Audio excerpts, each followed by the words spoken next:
Hello students, hello everyone. मैं अभिनव जैन फिर से एक बार आपका स्वागत करता हूं फिजिक्स फंडे की इस वीडियो में, जिसमें काइनेमैटिक्स चैप्टर की रिलेटिव मोशन का ये आखिरी लेक्चर है, जिसमें हम जेई एडवांस लेवल के कुछ सवाल देखने वाले हैं और जिसके साथ ये चैप्टर एज वेल एज ये टॉपिक समाप्त हो जाएगा।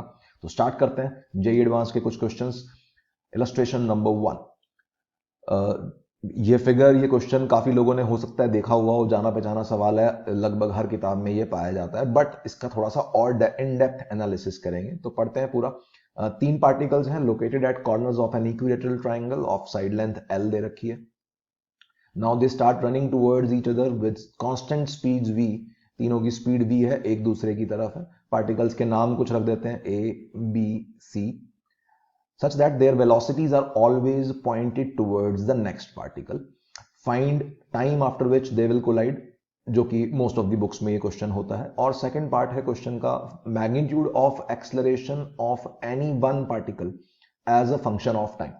तो किसी भी एक पार्टिकल का हमें एक्सलरेशन या उसका मैग्नीट्यूड निकालना है, एक्सलरेशन का as a function of time, जो कि एक नया सवाल है।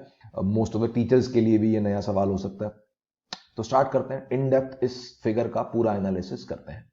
तो सबसे पहले इन तीनों पार्टिकल्स की मोशन कैसी होगी उससे वैसे समझते हैं।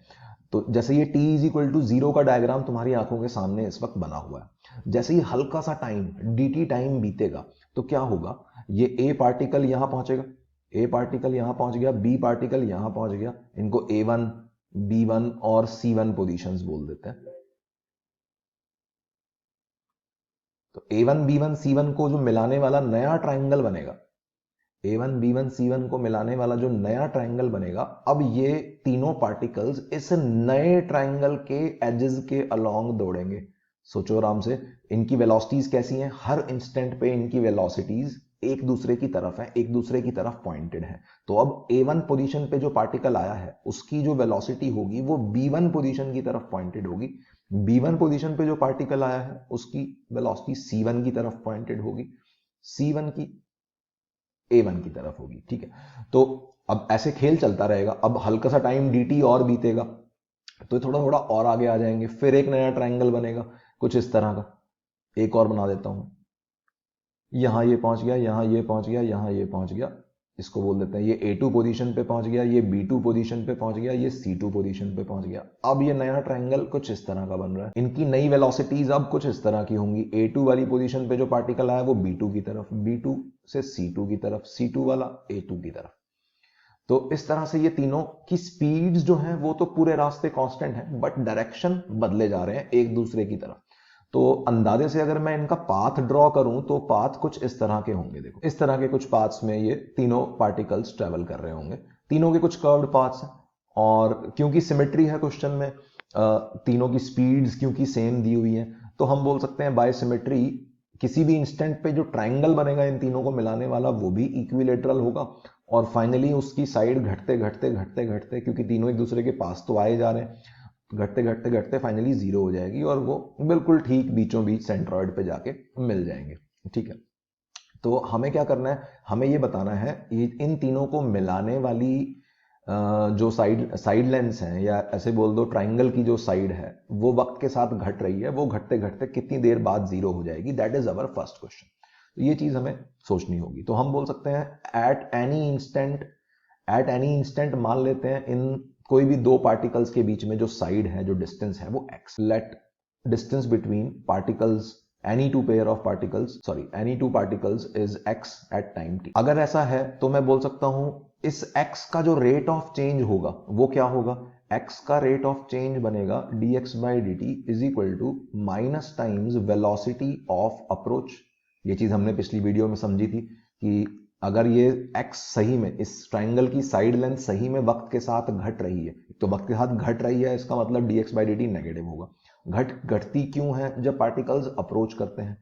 तो कोई भी दो पार्टिकल्स को हम कंसीडर करके यहाँ पे सवाल को स्टार्ट कर सकते हैं। कोई भी दो पार्टिकल्स को कंसीडर करते हैं, उनकी वेलोसिटी ऑफ अप्रोच निकालते हैं कितनी है किसी भी इंस्टेंट पे, और उसको dx by dt के बराबर पुट कर देते हैं। तो एक नया डायग्राम बनाता हूं, किसी t टाइम के बाद मान लो ये पोजीशंस हैं, ये ट्राइंगल है, ए बी पार्टिकल यहां पहुंचा हुआ है, ए पार्टिकल यहां है, सी यहां है, ए पार्टिकल इस तरह से सी बी की तरफ जा रहा है, बी पार्टिकल सी की तरफ जा रहा है, और सी पार्टिकल ए की तरफ आ रहा है वी वेलोसिटी से, ठीक है। सबकी स्पीड सेम है, मैग्नीट्यूड वेलोसिटी का वो कांस्टेंट है, ऐसा दिया हुआ है क्वेश्चन में। तो कोई भी दो पे फोकस करो, ए और बी पे फोकस करते हैं जैसे, तो ए की तो पूरी की पूरी वेलोसिटी बी की तरफ है, ये तो पूरी वेलोसिटी ऑफ अप्रोच में काउंट हो जाएगी, जबकि बी का केवल cos 60 वाला कंपोनेंट ए की तरफ है। 60 डिग्री कहां से आया? Equilateral triangle. सोच के देखो, सिमेट्रिकल क्वेश्चन है, तीनों पार्टिकल्स हर इंस्टेंट पे एक इक्विलेटरल ट्राइंगल ही बनाएंगे, तो थीटा में, इस एंगल में कोई चेंज नहीं होने वाला। तो हम बोल सकते हैं वेलोसिटी, बी की वेलोसिटी का cos 60 कंपोनेंट वो ए की तरफ पॉइंटेड है, v cos 60, और जो दूसरा कंपोनेंट बनेगा बी की वेलोसिटी का v sin 60, उसका सेपरेशन अप्रोच से कोई मतलब नहीं है, क्योंकि वो line joining a and b के परपेंडिकुलर है। तो वेलोसिटी ऑफ अप्रोच कितनी बन रही है हमारी? Velocity of approach is v plus v cos 60। Velocity of approach क्या होती थी? Relative velocity along the line joining A and B. Velocity of approach is v plus v cos 60, that is 3v by 2. तो 3v by 2 की velocity of approach है, तो I can say dx by dt, या जो ये triangle जैसा भी बन रहा होगा, इसकी साइड लेंथ x मान रखी है हमने किसी भी इंस्टेंट पे, तो dx by dt is nothing but minus 3v by 2। तो यहां से अपने पास x as a function of time आ गया, बहुत ही सिंपल सी एक इंटीग्रेशन करके। तो माइनस 3v by 2 dt, और 3v और 2 कांस्टेंट्स हैं, स्पीड कांस्टेंट गिवन है। तो टाइम 0 पे x की वैल्यू l के बराबर थी, initial side length l given थी, दे रखी है, और स्पीड कांस्टेंट v दे रखी है। तो इनिशियल टाइम, जब टाइम की लोअर लिमिट 0 तो x की लोअर लिमिट l, टाइम की लिमिट जब t तो x की limit x, x as a function of time मिल गया। तुम चाहो तो डायरेक्टली वो टाइम निकाल सकते हो, कैपिटल T लिख सकते हो यहाँ पे, और x की वैल्यू 0 लिख सकते हो कि कौन सा ऐसा टाइम होगा जब साइड लेंथ 0 हो जाएगी, बट मैं फंक्शन भी निकाल लेता हूँ इसका। तो x minus l is equal to minus 3vt by 2, ये चीज बन रही है। This is coming out to be, किसी भी t टाइम के बाद जो ट्राइंगल बनेगा तीनों पार्टिकल्स को मिलाने वाला, तीनों पार्टिकल्स को लाइनों से ज्वाइन कर दे तो उनका जो ट्राइंगल बनेगा, उस ट्राइंगल की साइड लेंथ ये हो जाएगी। टी टाइम के बाद हमें साइड लेंथ मिल चुकी है as a function of time, ठीक है। अब पहला सवाल क्या था? कोलाइड कब करेंगे? कोलाइड कब करेंगे? जब ये साइड लेंथ 0 हो जाएगी, तीनों एक पोजीशन पे तभी पहुंचेंगे। तो आंसर 1 क्या होगा? क्वेश्चन नंबर 1 का आंसर वो हो जाएगा when x is equal to 0।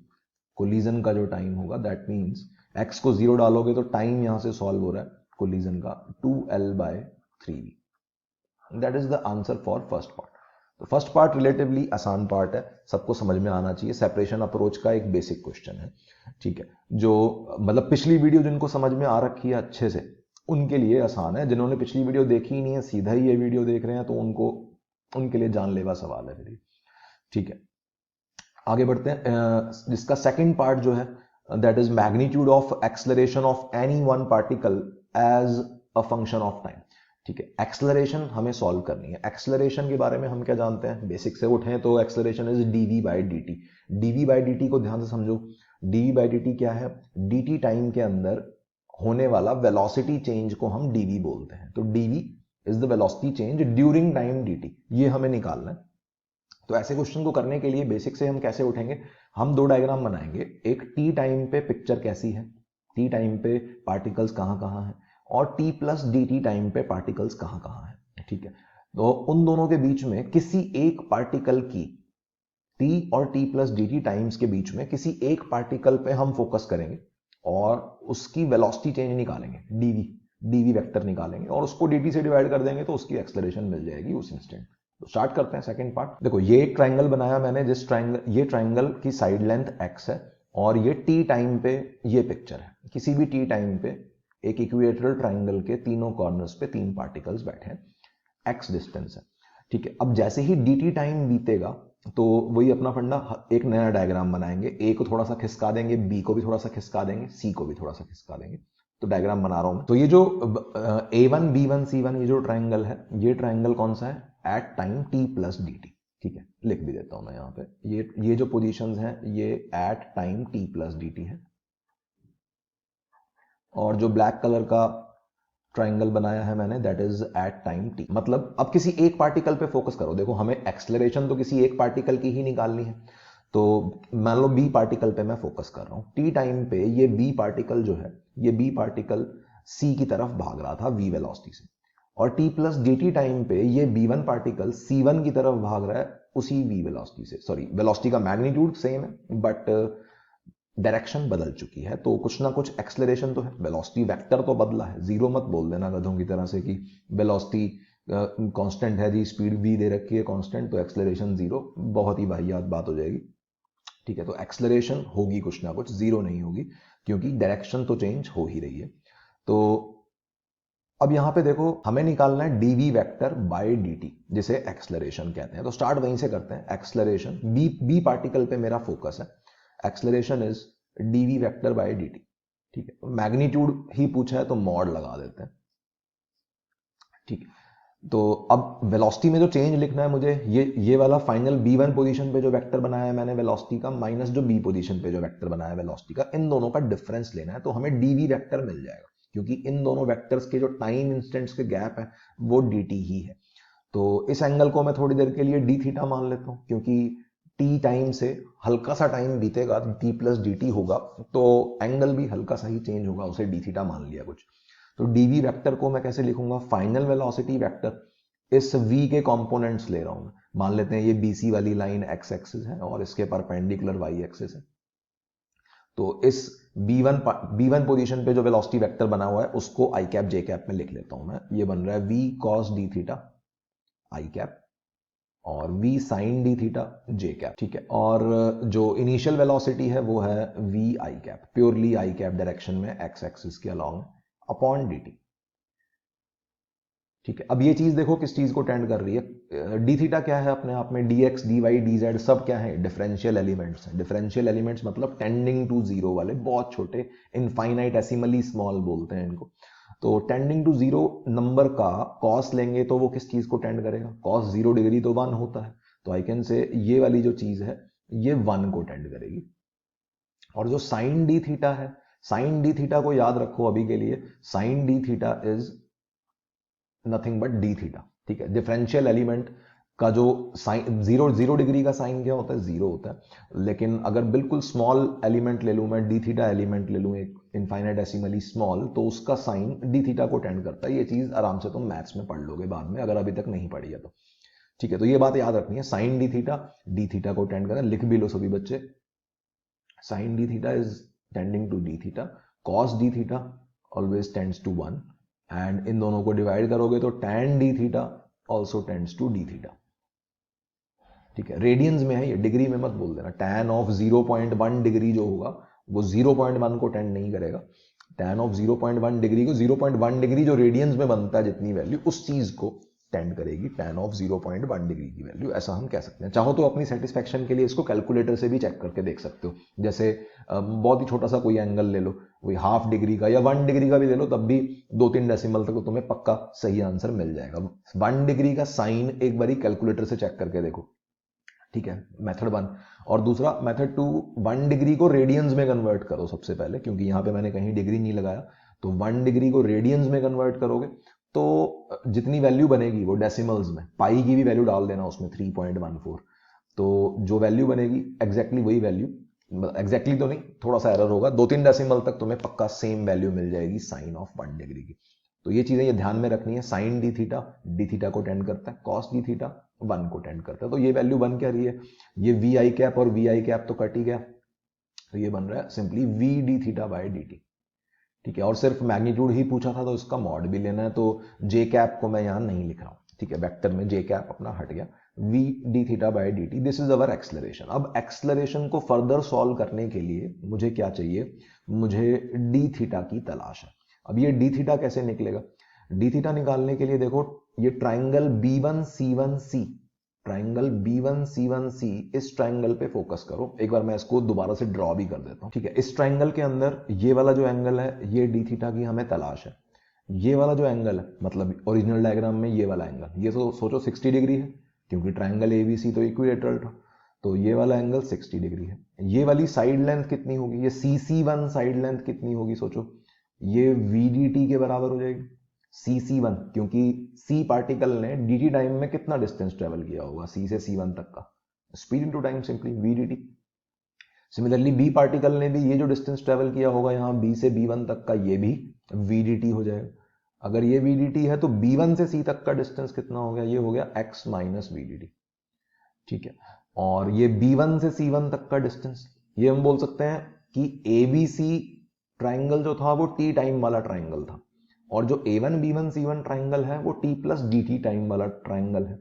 तो T टाइम पे अगर हमने साइड लेंथ x मान रखी थी, T टाइम पे हमने ट्राइंगल की साइड लेंथ x मान रखी थी, तो T प्लस DT टाइम पे ट्राइंगल की साइड लेंथ क्या हो जाएगी, x minus DX, side length क्योंकि कम हो जा रही है कॉन्टिन्यूसली।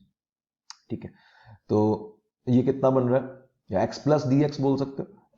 DX अपने आप में नेगेटिव आ जाएगा, सोच सकते हो तुम, क्योंकि x जो है वो उसमें एक माइनस साइन, अभी हम डिस्कस करते हैं इसको, चलो। ठीक है, तो B1 C1 C की एक पिक्चर आ गई हमारे पास। हमें तलाश किसकी है, हमें तलाश है d थीटा की। तो I can say applying sine law या sine rule in this triangle. Sine rule याद होगा, मैथमेटिक्स में पढ़ चुके होगे अब तक, that is angle, sine of any angle upon उसके सामने वाली side is equal to sine of this angle upon उसके सामने वाली साइड। ठीक है, तो लिख रहा हूं मैं इसको, अप्लाइंग साइन रूल या sine law, I can say sine of d theta upon उसके सामने वाली साइड क्या है, VDT, इज इक्वल टू ये 60 डिग्री का साइन 60 डिग्री अपॉन उसके सामने वाली साइड क्या है, x माइनस DX। ठीक है, x प्लस DX भी बोल सकते हो अगर तुम विद साइंस काम कर रहे हो तो, क्योंकि x एक फंक्शन है टाइम का जिसको हम फर्स्ट पार्ट में निकाल चुके हैं ऑलरेडी। x लेंथ हमें पता है, t टाइम पे कितना पार्टिकल्स के बीच में सेपरेशन है वो हम ऑलरेडी जानते हैं। तो यहां से अपने पास साइन डी थीटा को फिर से मैं वही डी थीटा पुट कर दूंगा, तो ये बन रहा है d theta by VDT is equal to sine 60 is nothing but √3/2 upon x minus DX। एक बार क्रॉस मल्टीप्लाई कर देते हैं इनको, तो ये बन रहा है x डी थीटा, या डी थीटा ही हमें चाहिए था, हमें D theta by D T की वैल्यू चाहिए थी, या v d theta by D T चाहिए था। v d theta by D T is acceleration. तो इस इक्वेशन में हमारा इंटरेस्ट है, हमारा फोकस है, इक्वेशन नंबर 1 बोल देते हैं। D theta by D T यहां से कितना आ रहा है, वो आ रहा है √3v upon x minus DX।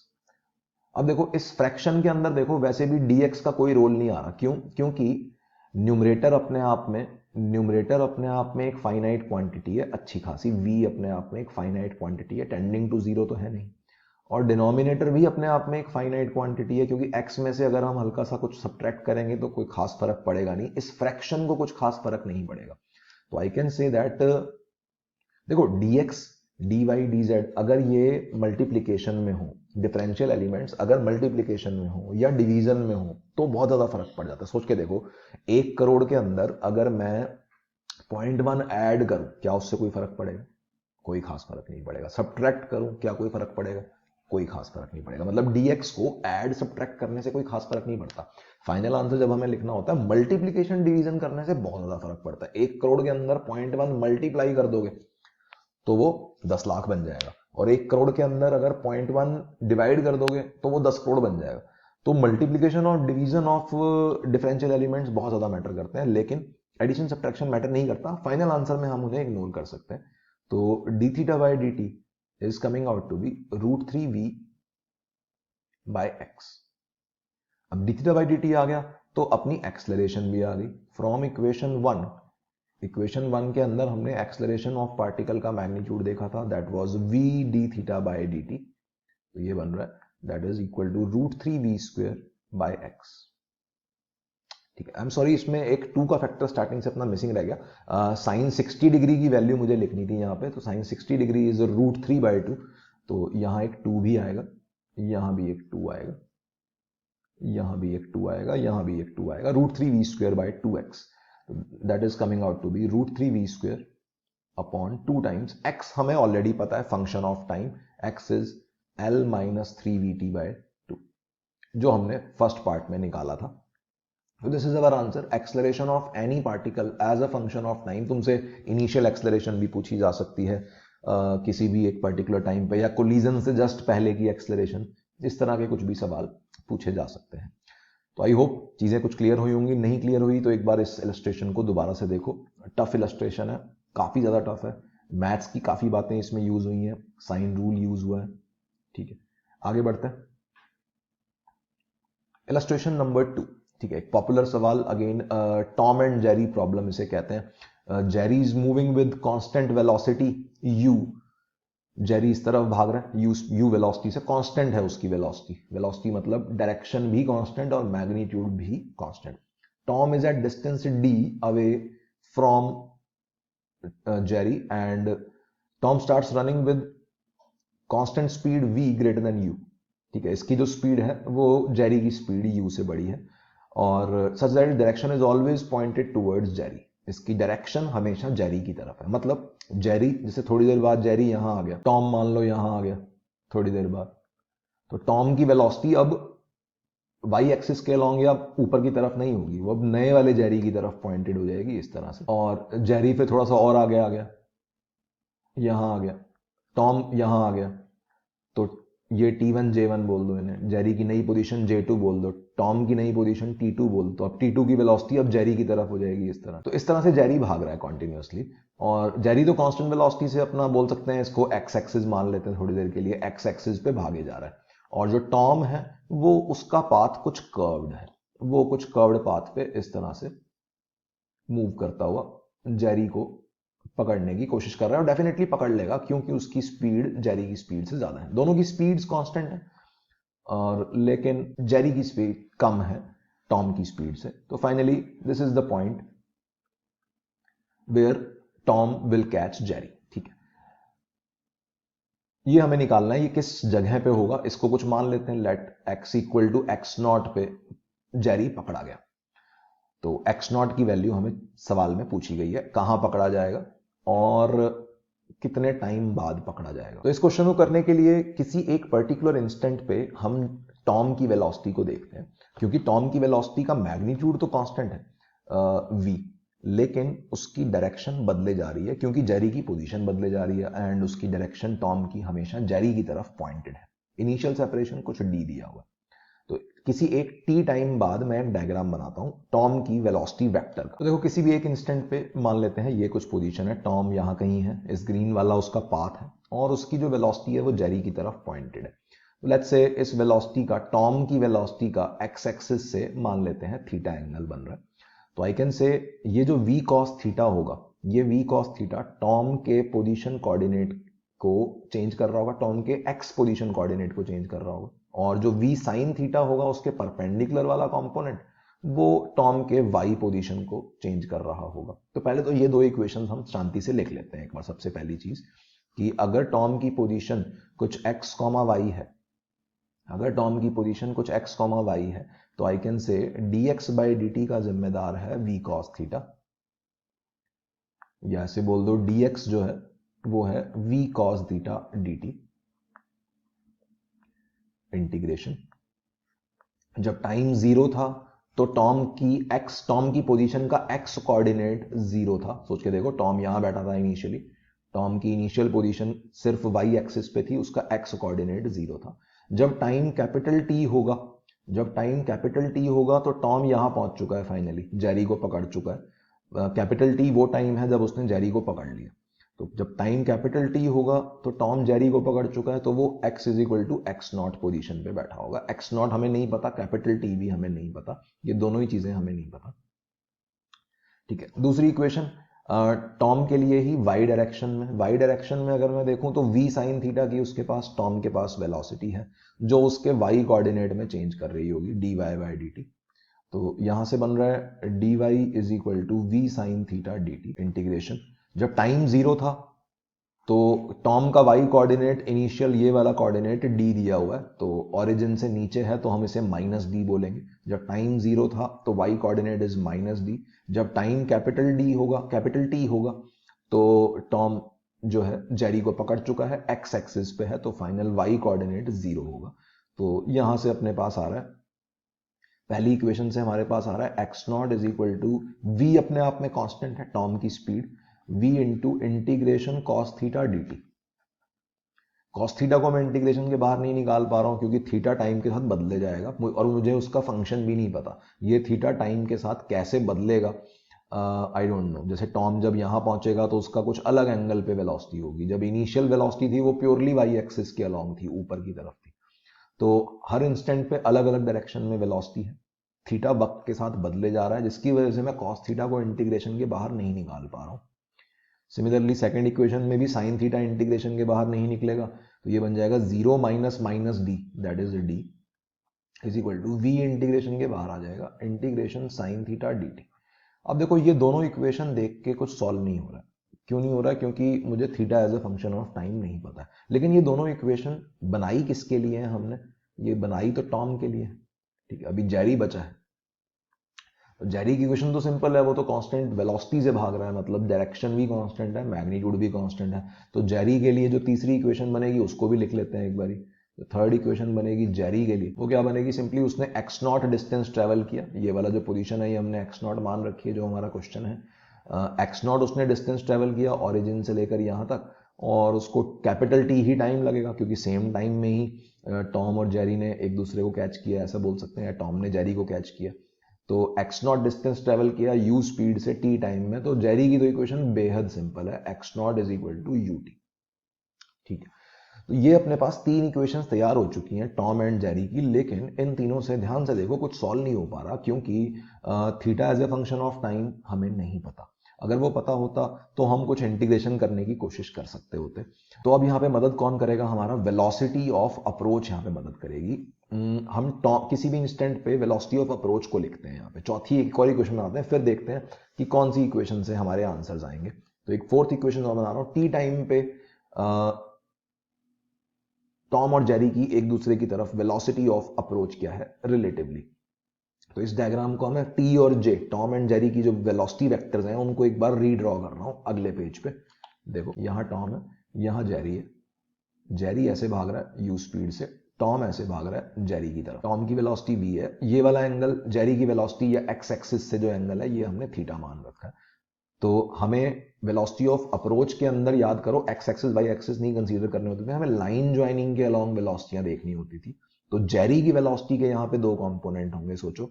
एक कंपोनेंट ऐसा, ये वाला एंगल भी थीटा है, तो ये कंपोनेंट हो गया यू कॉस थीटा, ये कंपोनेंट हो गया यू साइन थीटा।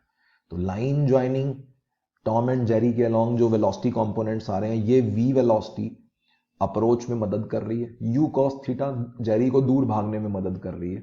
तो I can say velocity of approach here is v minus you cos theta, relative velocity का component along the line joining Tom and Jerry. तो ये velocity of approach है। ये velocity of approach किस चीज के लिए जिम्मेदार है? ये वेलोसिटी ऑफ अप्रोच इन दोनों के बीच में जो डिस्टेंस होगा, इन दोनों के बीच के डिस्टेंस को कुछ मान लेते हैं, एल मान लेते हैं, लेट्स से। ठीक है, ये एल जो है वेरिएबल है, टाइम के साथ बदले जाएगा, क्योंकि दोनों भाग रहे हैं, कॉन्टिन्यूसली भाग रहे हैं। तो आई कैन से ये वेलोसिटी ऑफ अप्रोच इस एल को चेंज करेगी, d l by D t with a negative sign, क्योंकि एल वक्त के साथ कम होने वाला है, जेरी फाइनली पकड़ा जाने वाला है। तो आई कैन से इस चीज की इंटीग्रेशन फॉर्मेट में लिखें अगर इसे, तो ये बन रहा है d l is equal to minus times v minus you cos theta d t. Integration का निशान दोनों तरफ। जब टाइम जीरो था तो एल की वैल्यू हमें पता है, उस वक्त डी थी। Initial separation Tom and Jerry के बीच में हमें पता है, वो ये डी था। और final separation Tom and Jerry के बीच में वो भी हमें पता है, जीरो था। तो कैपिटल टी टाइम बाद जो एल की वैल्यू है वो जीरो है। तो यहां से क्या बन रहा है? Zero minus d, that is minus d, is equal to minus v की इंटीग्रेशन vt और minus u cos theta dt में u तो बाहर रहेगा और cos थीटा इंटीग्रेशन के अंदर बैठा रहेगा, dt from zero to t. आराम से सोच लो इस स्टेप को। v की तो इंटीग्रेशन करके मैंने उसको साइड में रख लिया, इंटीग्रेशन का निशान गायब हो गया, vt हो गया। और u cos थीटा में u इंटीग्रेशन से बाहर आ गया, cos थीटा बचा हुआ है और वो मुझे पता भी नहीं। तो this is our equation number 4, जिसमें ये माइनस माइनस साइन कैंसिल हो रहा है। ठीक है, तो अपने पास चार इक्वेशन हो गई, बहुत सारी इक्वेशन हो गई, जितना हमें आता था हमने सारी इक्वेशंस यहाँ पे बना के बैठ गए। अब हमें आंसर्स किस इक्वेशन से मिलेंगे ये देखो। तो अपनी जो इक्वेशन 1 है इसमें फोकस करो। देखो इसके अंदर cos थीटा dt की टर्म फंस रही थी, और बिल्कुल वही cos थीटा dt की टर्म यहाँ चौथी इक्वेशन में भी फंसती हुई नजर आ रही है। तो हम इस इंटीग्रेशन cos थीटा dt को एक कंबाइंड टर्म को एक वेरिएबल समझते हुए इसे एलिमिनेट कर देते हैं फ्रॉम इक्वेशन 1 एंड 4, जिससे हमारे आंसर्स आने शुरू हो जाएंगे। तो स्टार्ट करते हैं फ्रॉम इक्वेशन 1 एंड 4। इक्वेशन 1 में क्या था देखते हैं। इक्वेशन 1 में था x naught is equal to v into वो इंटीग्रेशन वाली term, x naught is equal to v into integration cos theta dt। And equation 4 में क्या था, d is equal to v t minus you cos theta dt। तो इन दोनों equations में से u cos theta dt को हटा देते हैं, एलिमिनेट कर देते हैं। सेकंड इक्वेशन में मैं फर्स्ट इक्वेशन से उठा के वैल्यू पुट कर रहा हूं, तो d is equal to v t minus u into integration cos theta dt की वैल्यू है x नॉट बाय वी, ये पुट कर दी, तो ये बन रहा है। इसके अंदर भी अपने दो वेरिएबल्स हैं अभी, एक्स नॉट भी हमें नहीं पता, कैपिटल टी भी नहीं पता। अब हमारी कौन मदद करेगा, जेरी मदद करेगा। याद करो first equation, sorry third equation जो अपनी बनी हुई थी ये वाली, इस थर्ड इक्वेशन के अंदर x not in terms of capital T हमें पता है, x naught is nothing but you into capital t, तो इसको भी मैं यहां पुट कर देता हूं जिससे हमारा टाइम सॉल्व हो जाएगा। ये बन रहा है v t minus u by v into x naught की वैल्यू थी यू इंटू कैपिटल टी, तो यहां से आ रहा है d is equal to v t minus u square t by v which is v square minus u square upon v into t. तो यहां से टाइम की वैल्यू सॉल्व हो गई, कितने टाइम बाद जेरी पकड़ा जाएगा, that is v into d upon v square minus u square. इतने टाइम बाद जेरी पकड़ा जाने वाला है, और कहां पकड़ा जाएगा, एक्स नॉट वो क्या था, u इंटू कैपिटल टी था, जेरी की पोजीशन से, जेरी की velocity into time is equal to displacement से, तो ये बन रहा है u v into d upon v square minus u square. इतनी दूर बाद जब जेरी इतना डिस्टेंस भाग चुका होगा तब वो पकड़ा जाएगा। तो इस पूरे क्वेश्चन में हम theta as a function of time तो नहीं सॉल्व कर पाए, लेकिन कुछ जुगाड़ करके हमने बाकी पूरा क्वेश्चन सॉल्व कर लिया कि जेरी फाइनली कहां पकड़ा जाने वाला है एंड कितने टाइम बाद पकड़ा जाने वाला है। तो चीजें अगर बढ़िया लग रही हैं, अच्छे सवाल लग रहे हैं जेईई एडवांस्ड के हिसाब से, तो वीडियो को लाइक करो, अभी तक सब्सक्राइब नहीं किया है तो सब्सक्राइब करो please. Bye bye, take care.